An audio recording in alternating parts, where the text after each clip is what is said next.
Sen gelinde garip köngülüm bay ettin.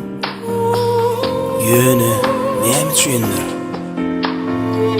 Kıyıncalığım yok. Sen bana bağıt berdin, düren ullokan. Onun hedip koracağımı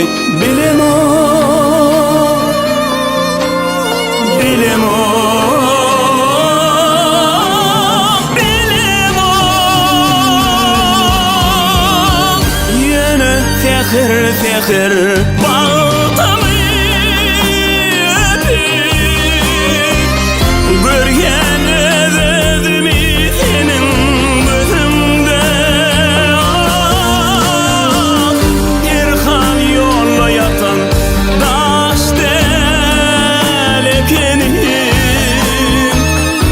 artık del ekenim, artık del ekenim.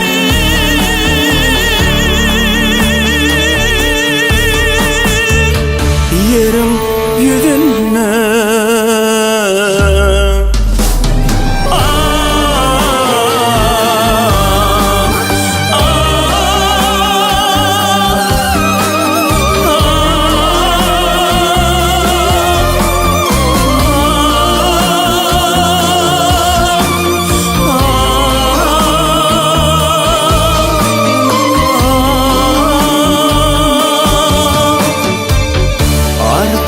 delikenim, yerim yüzüne.